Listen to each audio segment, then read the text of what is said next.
Hi, and congratulations on your 2022 Nissan Pathfinder S. Although this is an entry-level model, there is nothing entry-level about this. This is very feature-rich. We're going to go through and give you a refresher on everything that you got with your new Pathfinder. And at the end, if you still have any questions, please don't hesitate to reach out. I'd love to help you get familiar with your vehicle and do everything that we can to make sure that you enjoy it to the fullest extent. Let's have a look at the features that you've got with your new Pathfinder. Okay, we're going to start right here at the infotainment system. This is a beautiful full-color 8-inch touchscreen display. With this, you've got AM, FM satellite radio, which is free for the first 3 months. After that, it should just stop, and at that point, it's going to revert back to the preview station. If you do want it, just call the toll-free number on the screen there, and they'll help you get all set up with that. From there, we've also got USB 1 and 2, which if I look down below, 1 is a Type-C, 2 is a traditional Type-A. I've also got Bluetooth for audio streaming. Now what we don't see here is Apple CarPlay and Android Auto, just because they haven't been connected yet, but those are options as well. We're going to come back out of here, and we're going to go into our settings here. If you're hooking up a phone, you want to go to settings, then connections, then you're going to hit add new. On your phone, you're going to go into your settings and then Bluetooth settings, and you're looking for My Pathfinder. Once you tap on that, just wait a moment.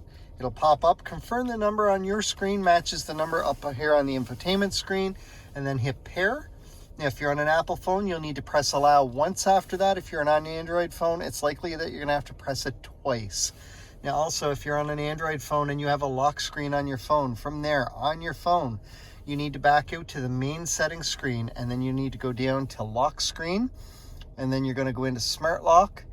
You're going to go trusted devices. You're going to add a trusted device, and you're going to add My Pathfinder. This is going to ensure that your phone stays connected to the vehicle even when your phone is locked. So again, we're going to back out of here all the way, and we're back to our radio screen here. Here we've got our backup camera. We've got a really nice, crisp, clear backup camera. Now, not the best of days right now to be showing, but you can see everything right there. And I do have predictive lines as I move my wheel, so it makes it really nice and easy to see where I'm going as I'm backing up. Down below here, we've got all of our climate control. So right away I can see heated seats on the outer sides here. High, medium, and low settings for those. I also have a heated steering wheel over here, which once you turn that on, it's going to stay on for about 30 minutes, then it'll turn off. If you want it back on, just hit the button, it'll come right back on. Now, as normal with a Pathfinder, we do have tri-zone climate control. Right now, I've got everything all turned on, and it's all synced to the driver's side. So right now, my driver's side is at 22 degrees. So that means that my rear and my passenger side are synced. But if I turn my dial over here, I can now set a different temperature over here for the passenger side. But you see, it still says sync because the rear is still synced. So I'm going to take control of the rear, and now I'm going to change that one as well using the driver's side dial, and I can set that for whatever I want. I'm going to put the control back in the front here. Now I've got 3 separate temperatures, and at any given point, if I want to set it all back, all I got to do is hit sync, and you can see everything resets back to the driver's side setting there. Now, there is a control spot in the back that we'll see later on to control all of the climate control in the rear. Or, as you saw, I can do it in the front just by hitting rear control. Then I have access to the fan speed. I've also got access to this, or I can push auto for the back, and it will automatically do what it has to get the back of this Pathfinder up to 22 degrees or down to 22 degrees, whichever is the case. It'll pick and choose the airflow, and it'll also determine the fan all on its own there. As it gets closer to that temperature, it will dial back the fan, and it may change the airflow location because it's going to do what it has to just to maintain that temperature. If for whatever reason you have small kids and they're fighting over the controls in the back, all you got to do is hit the rear lock. They no longer have control of any of that back there. You have total control of it up here. They're not going to be able to do anything, so no more fighting over that. With the temperature in the front, I do typically recommend find a temperature that you like and then press auto. Auto, as we watch, will dial up my fan and potentially change where my airflow is going to go. Now I'm going to turn that fan back down at the moment, but it's trying to get you up or down to that temperature as fast as possible. Then it's going to do what it needs to just maintain that temperature. It's a great way to make sure that you never have to worry about it. Now, my rear defrost over here is also going to activate my heated side mirrors as well, just so that you know how to do that. As we move down here, we can see we've got our new shifter in this, the same as in the Rogue. So this is a shift by wire. Now, because of this new setup, there is some storage space down below here. If you are somebody who carries a handbag or a purse, depending on the size of it, there's lots of room down there. You should be able to put it down there. To work this, right now I'm in park. So basically the easiest way to understand this, whichever direction I want to go. So if it's in reverse, I want to push it towards the reverse. But for reverse, I do need to squeeze in the thumb button here. Like so. All you got to do is push it up and let go. Now that's in reverse. The camera comes on and it does show me right down here. For drive, I'm going to pull down towards the drive. So just like so. Down and let go. And up here it shows me in drive as well as down here on the indicator. For park, I'm simply going to push in the P. You can see it goes to park here, goes to park up here. Now for neutral, if I'm in park, I can go up or down. One click, hold in place, it goes to neutral. But if I'm in reverse, going up one and holding does not put me in neutral, and I need to move that light down. So I'm going to push the indicator or the gear shift down. If I'm in drive, again, going down one won't do it. I need to go back up towards neutral. So up one click and then done. I have an electronic parking brake, which to engage it, all I got to do is pull up. You can see the indicator comes on there and up here. To disengage this, I'm just going to keep my foot off the brake. I'm going to push down and I hear a tone and it tells me to have my foot on the brake. So now with my foot on the brake, if I push down, it releases the parking brake. Auto hold is a neat little function. Now I'm going to buckle up, so bear with me because this only works while buckled. And I'm going to put us in drive. Now because I'm in drive and my foot's on the brake, this A with the hold underneath it is already green. Now if I take my foot off the brake, my brakes are held on. The vehicle is still running, but if I touch the gas, it releases, that turns white. As soon as I put my foot on the brake for 2 whole seconds, it's green again, and we're held back in place. Now, if I shift into park by pushing the P, while this is green, my parking indicator automatically comes on. So nice, easy way to make sure that you've always got your parking brake on. I can also see I've got the auto on-off functionality when I come to a full stop. And one of the things I will tell you is if your climate control is on, this will not work at all. It'll never shut off the vehicle as long as your climate control is on, because it draws too much power from the battery where there's only a single battery. However, if during the spring or fall your climate control is fully off, then when you come to a full stop, it will turn off the vehicle, and we'll see shortly that there is a screen to track how much gas you save with this functionality. If you don't like it, simply push this and it tells you right there that it's off. Also, right down beside my park indicator, I can see this is off. So push that again to turn it back on. I'm going to put my climate control back on. Then we move down to our drive mode selector. Now, there are 7 modes on this selector. Every single time I turn on the Pathfinder, it's going to default to this top one. This is auto, this is your normal mode, and it tells me auto right beside my park indicator up here. If I turn this to the right, every time I turn this, it does show up on the screen up here. So I don't need to be watching the indicator as I'm doing it. This one here where I can see it's lit up, this is eco mode. This will help you get better gas mileage, especially out around the highway. Sport mode is right here. If you're losing a passing lane and you want to get ahead of that car ahead of you, sport mode will give you extra torque on the motor. Don't forget to take it back out of sport mode. It is harder on gas, whereas your eco mode will help save you gas. But if you want to get going out and around somebody in a hurry or pull away from a dead stop in a hurry, eco mode is going to feel a little bit sluggish. Now this Pathfinder, although it's the S, still has a 3,500 pound towing capacity, and this is tow mode down here. Now there is no tow package on this. You would have to add it separately. But if you do that and you are going to tow up to 3,500 pounds, make sure that you put it in tow mode before you start to tow. We're going to come back around here. My Snowflake is snow mode. Now snow mode, let's back up and say, with your auto, eco, and sport, it's going to kick in your four-wheel drive system as needed. So pulling away from a dead stop, you're in four-wheel drive. Once you get going, it drops down to front wheel drive. Now from there, you're going to be in front wheel drive about 90 to 95% of the time. Any traction conditions at all will cause it to go into four-wheel drive.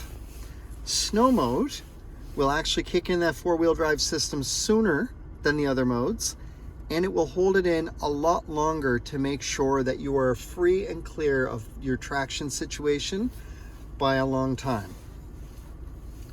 Mud and rut is if you're on an old dirt road that's maybe got a lot of mud on it, it's heavy ruts, whatever the case may be.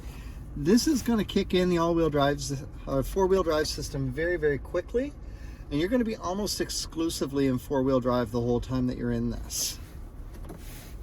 Then your sand mode is if you're down around a beach or somewhere where there's a lot of sand. It will allow those front wheels to slip a little bit before it kicks in, but once it does, you're going to stay in four-wheel drive just to make sure that you're well clear of that situation. Then we have our hill descent assist button here.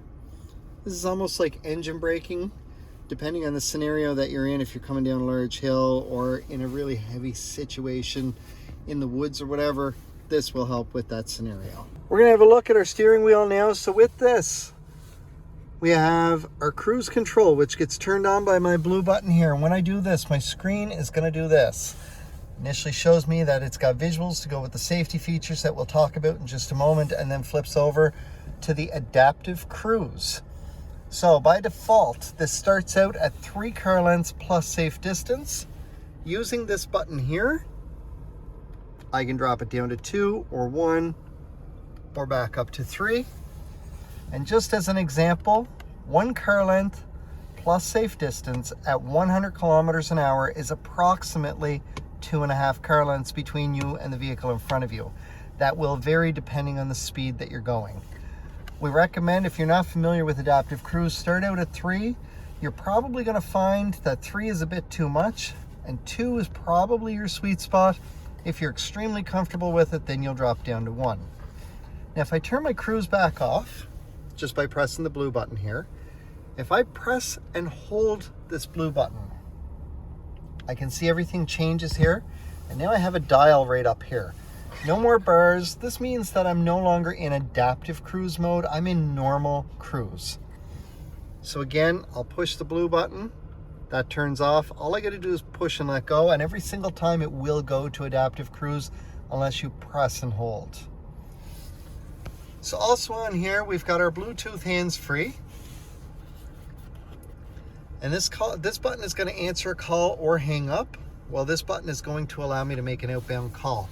And also, depending on the type of phone that you have, if you have an Apple phone or you have an Android phone that's up to date with Hey Google, then this button, if you press and hold instead of just pressing, will access the voice recognition system on your phone.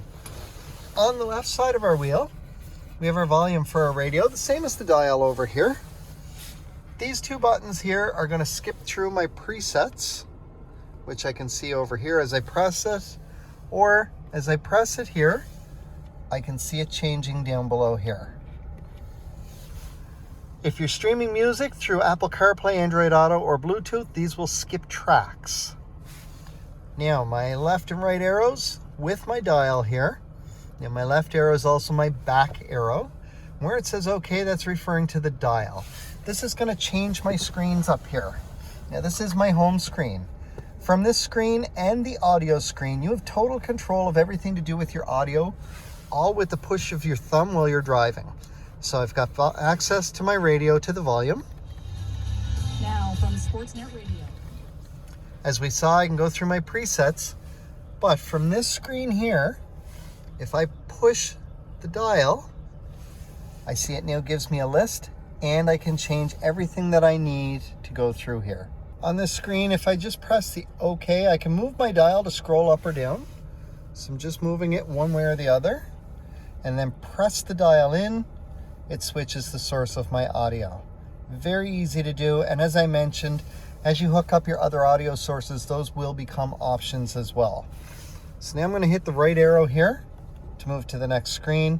This screen has a couple functions. Now the manual speed right here, it's a digital speedometer along with your average speed. Now because there are little up and down arrows here, I'm going to use my dial to scroll and change the screen. Now this is a manual input screen. On the top left of this screen up here, I've got my average fuel economy here, and it's running quite high because it's only gone 14.5 kilometers in an hour and 5 minutes. There's been a lot of idling done on this. The 14.5 over here is your trip odometer, and the hour and 5 down here is total time running since reset last, and then the bottom left one over here is my average speed. Now, if I push in the OK button for the OK, it switches to manual 2 with similar information, but I'm going to do it one more time because auto refuel means every single time I gas up, everything on this screen is going to reset so I can track that, and I don't need to worry about going through and doing it. And even if I'm not on this screen when I fill up, it still does that exact same function. We're going to move across to the next screen. Again, we've got those up-down arrows there, and we'll check out the other screens in just a moment, but there is a tire pressure monitoring system on this vehicle that will appear once you start to drive. Now, no matter what screen you're on, whether you're on this one or a different one, if you get a low tire pressure, it will pop up with a warning that says low tire pressure. That warning will tell you which of your 4 tires is low and what the exact pressure is. From there, all you got to do is go to somewhere that has an air pump, whether it's a gas station, car wash, whatever, anything that's got an air pump. Go to the tire that it says need air and start putting air in, but leave your Pathfinder running while you do this. And as long as your Pathfinder is running as you're putting air in that tire, as soon as it gets up to the proper pressure, your horn's going to beep once to tell you to stop. If for some reason you kept putting air in or went to the wrong tire, you will hit an upper limit. And if you do hit that upper limit, it's going to beep 3 times in a row. At that point, please stop putting air in your tire, but we do ask that you start letting some air back out. And once it gets back down to the correct pressure, just it'll beep that horn again to tell you to stop. Now we're going to use that scroll dial again to scroll down because we do have the up and down arrows. Right there, this is the screen that I said that with your auto start stop, as long as your climate control is off, when you come to a full stop, it will turn off your motor. This screen will track how much gas you do save over that time. We're going to scroll down again, because this screen will allow you to track when you're in front wheel drive versus all wheel drive. So that system that we talked about earlier with the drive controls right down here, where it will kick in during the traction control issues and for the different scenarios, this screen will actually allow you to see when the 4-wheel drive system is in and how long it has stayed in. We're going to move to the next screen. So again, this is the audio screen, and from this screen, if I push that dial again, I do see I get the sources for my audio again. Same as on the home screen. Our next one over was the adaptive cruise that we looked at, and again, we've got those little up-down arrows on the right, so I'm going to scroll down, and I can see this is for my safety features. It will give me audible sounds. It will also give me visuals to go with it.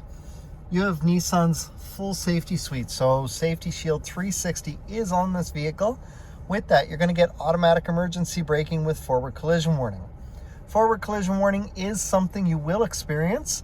For example, you're driving down the road and the car up ahead of you is turning into a side street or a parking lot. They're going to be doing about 10 or 15 kilometers an hour around that turn as you're doing about 50 kilometers an hour approaching them. Once the radar in the front of the vehicle gets within range, it's going to pick up that vehicle and the fact that you're closing that distance really fast. Therefore, it's going to beep at you, and it will flash a warning up here on the screen, either in yellow or red, depending on how close you are to the vehicle. It's just letting you know that unless something changes, there is a risk of a collision. The automatic emergency braking is the next portion of this. So if that car stopped or the car that's driving in front of you slammed on the brakes, inside your vehicle, it will beep at you. It'll flash that warning on the top of the screen. It's going to push back against your foot with the gas pedal a little bit, but you're not going to feel it because your foot's going to be going to the brake. But if it doesn't get to the brake fast enough, your Pathfinder is going to start to apply the brakes to help avoid or minimize an oncoming collision. The moment your foot is on that brake pedal, that entire system shuts off because you are in total control of the vehicle. You have pedestrian detection as well, which works the exact same way, except it's going to happen even faster. To go with that, you have lane departure warning. Now, your lane departure warning is going to use a camera up in the windshield, as does your pedestrian detection, and it's using that to look for the lines on the road. Now, as it reads the lines on the road and it sees that you're starting to veer out of your lane a little bit, you're drifting, it will vibrate your steering wheel, just like hitting the rumble strips on the side of the road. If you signal before switching lanes, that turns off your lane departure temporarily because it knows you are intentionally moving from one lane to another. If you don't signal beforehand, it is going to vibrate that every time that you do that. You also have blind spot indicators, which are located out on the mirrors. You can see the little car there. Same thing over on that side over there. Your blind spot indicators are going to work at 32 kilometers an hour, while your lane departure warning works at 60 kilometers an hour. Now, with your blind spot indicators, it will only work with a vehicle in motion beside you. So it will not work driving past parked cars on the road, and it will not work with a barrier beside you on the highway. You do need a vehicle in motion, and you need to be at 32 kilometers an hour. Once that scenario is hit, the indicator on that side of the vehicle, whichever side has a vehicle in your blind spot, the indicator on that side will light up and stay lit up a dull orange as long as part of that vehicle is in your blind spot. So you may actually see the vehicle beside you, but the tail end of it could still be in the blind spot, so that's still going to be lit up. While that's lit up, if you signal to go that direction, so if my driver's side is lit up and I signal to go left, that's going to start to flash and it's going to beep at me here inside the Pathfinder. Now, if for whatever reason I still try and go left anyway, it is going to very subtly tap the brakes on the right side of the vehicle to pull me back over into my lane and avoid hitting whatever is in my blind spot. That's called blind spot intervention. You have rear cross traffic detection, so that when you're backing out of a parking spot, if there's anything coming at you within approximately 2 car lengths on either side of you inside the vehicle, it will beep at you to let you know that there's something coming at you. But whichever direction it's coming from, your blind spot indicator on that side of the vehicle will also be flashing so that you know, hey, I've got something approaching me from that side. You have rear sonar and rear emergency braking. Now, when I put it in reverse, down the bottom here, I can see the rear sonar. Now, it's all gray, so there's nothing in that area. On my backup camera over here, there are green, yellow, and red hash marks for distance markers. With whatever is behind me, once it gets down within the green hash marks, it's going to slowly start to beep at me inside the vehicle here. That's your rear sonar. The closer it gets down here, the faster the beeping will get. Once it gets down near these red hash marks, if you're still moving, it's going to be almost a solid tone that you're hearing, and it's going to fully apply the brakes for you at that point. It does so about 1.5 feet away from whatever is behind you. That distance can be changed. It's going to sound horrible when this kicks in. It also means that you did not collide with anything. Now, the rear sonar, as you're backing up, can be disabled simply by pressing the OK button here for the dial. Also, if you are going to have a tow package on here, whether it's just for a bike rack or to actually tow anything, either from this screen or from the settings, if I press OK, I'm going to come down to emergency assist, and I'm going to turn off rear. That way, if I've got a bike rack or I'm going to hook up a trailer on there, I can actually back up while that's there, because otherwise this sees what's behind you and it stops because it's far too close. Now we notice down below here, it also shows you a little indicator to say, hey, your rear emergency braking is off. So we're going to turn that back on. You can disable the front one temporarily as well. And you'll see a picture of 2 cars crashing with the word off. That means your forward collision warning and your pedestrian detection and your automatic emergency braking are all disabled as well. Those 2 features, if you do turn them off, the moment you turn your Pathfinder off and then turn it back on, those are going to be back on. So you got to remember that if it's a bike rack or a trailer that's back there, you got to turn it off every time that you're going to put it in reverse, that it is connected.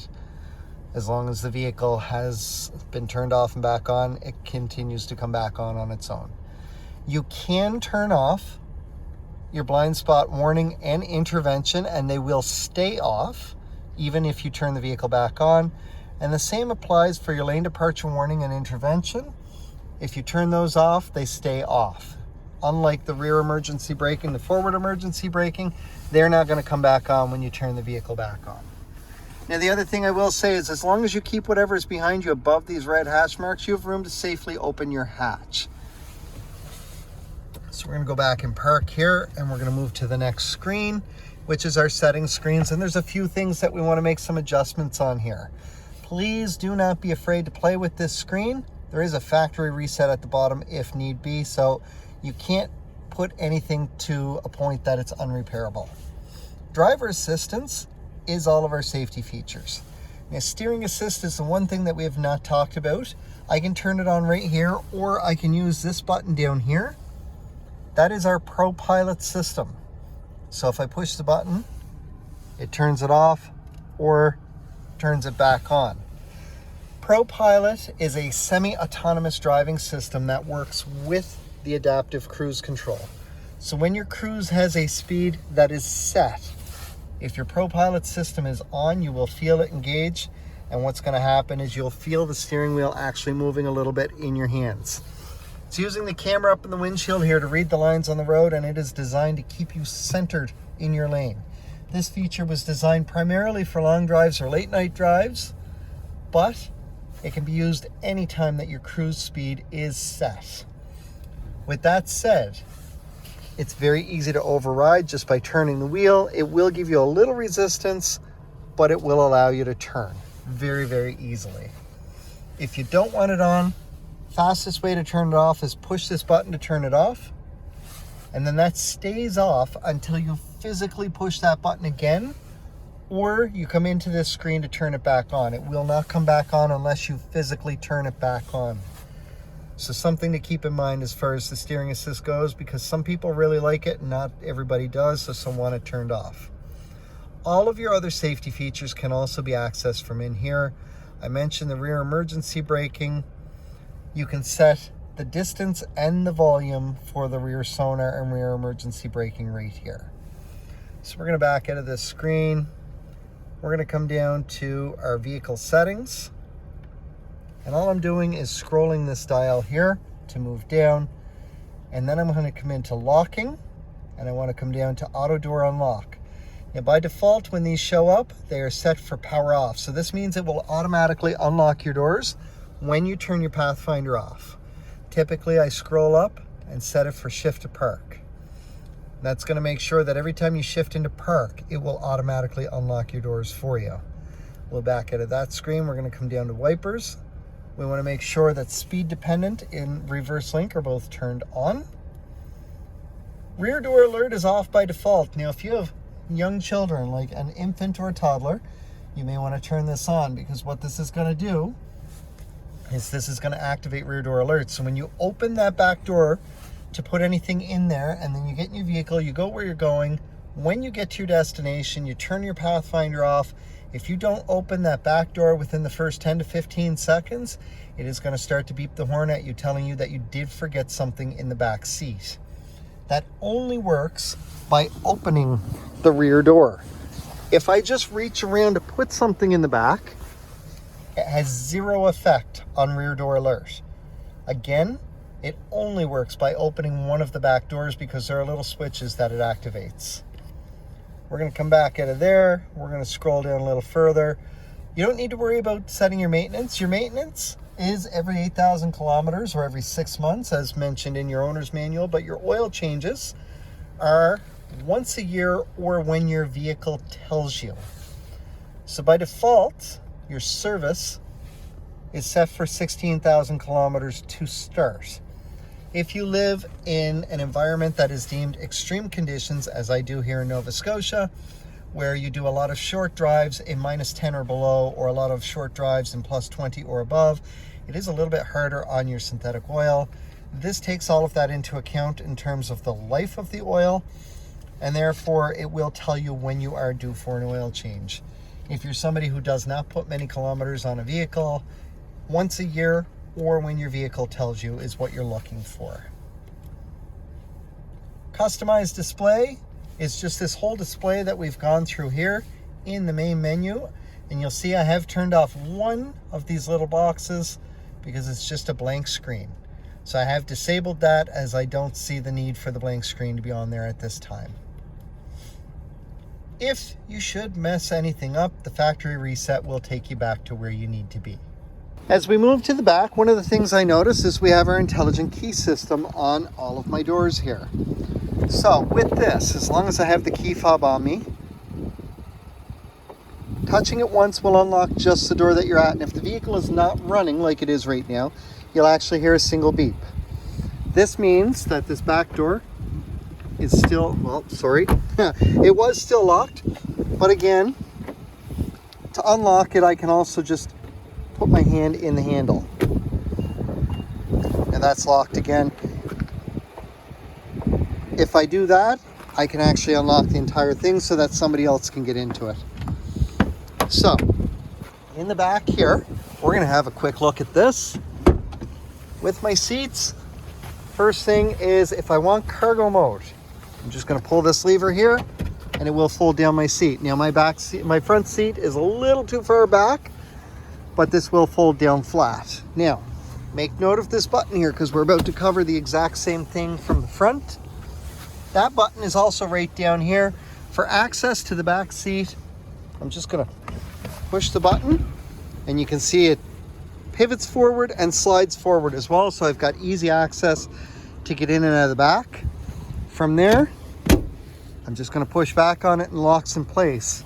There is a bar under the front seat that will allow me to move that back to adjust the legroom there. As I look inside, I can also see I've got my controls right here for the climate control that we talked about earlier.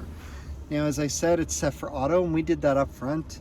It's set at 22 degrees. I can manually adjust my fan speed here, and I can do my temperature here, and I can adjust my airflow here. I can also turn it on and off. If I manually adjust my airflow or my fan, auto turns off. So I'm going to turn auto back on. Down below, I also have a Type A and Type C USB port, the same as up in the front there. Now these ones are strictly for charging, whereas the ones in the front will actually interact with the vehicle. Got my lights back here along with some vents. We're gonna hop a little further back again, around to the back here. Now my camera is right down here by my license plate finisher. When we open up the back of the Pathfinder, I can see my space back here. I also have some additional storage space in here to put my seats down. Pull the little thing there, lift up on that, and tilt it forward. You do the exact same thing back here. That'll put them forward. Now there's mats on the seat in the way. To get my seat back up, all I gotta do is pull up on this and lift the seats. Quick and easy. And I've got a 12-volt power port back here as well. One of the last things I want to cover with you here is the key fob. Now this is a push button ignition. With your key fob, these have a battery in it, and it's typically good for 2 to 4 years. Your very first indication that your key fob battery is getting low is you'll get in, put your foot on the brake, push the start button. You'll have a message pop up here that says incorrect key ID. Time to think about changing your battery and your key fob at that point. Now we have a panic button on lock and lock. Now, if your battery is starting to get low, let the message go away. Just do it again and it should start. If you ever hit the point that it's not starting, the message just keeps popping up. With your foot on the brake, take the Nissan emblem and use that to push your start button at that point. Even if this battery is dead, it will still work. Now, if the battery in this is dead, turn your key fob around, and on the back there's a switch. There is a key for the driver's side door. That will allow you in, and then, like I said, just use the key fob to push the button to start the vehicle. To switch your battery, get something in one of these two little areas here and give it a twist. That'll pop this open. The battery inside has a size on the battery. It's also got a size on the casing itself. It's typically a 2032 or a 2025. So that's a CR 2032 or CR 2035. Make sure you get the exact same size battery. Switch out your battery, clip it all back together, put your key back in place, and then you're good to go again. Batteries for these can be picked up at any drugstore or any big box store, and they're typically about $7 to $7.50. Very, very easy to switch it all out for you. Your local dealership can also give you a hand with the same process. Congratulations again on your 2022 Nissan Pathfinder S. As I mentioned in the beginning, this is the entry-level model, but there is nothing entry-level about it with all the features that we've just gone through, as well as power driver seats. This is a great vehicle, especially great value for what you've got. It's going to do everything that you want it to do. You're going to have a super comfortable drive, and this is meant to be on the go. This is a family vehicle. It's got a ton of cup holders in it. But if you still have any questions after going through everything here, please do not hesitate to reach out to me. You can get me at phone, text, or email, or stop into O'Regan's Nissan at 60 Baker Drive in Dartmouth, Nova Scotia, and I will do everything that I can to make sure that you're well looked after and help you through what you're trying to get through. Enjoy your vehicle. I hope to see you when you're in for your regular maintenance and when it's time for your next vehicle.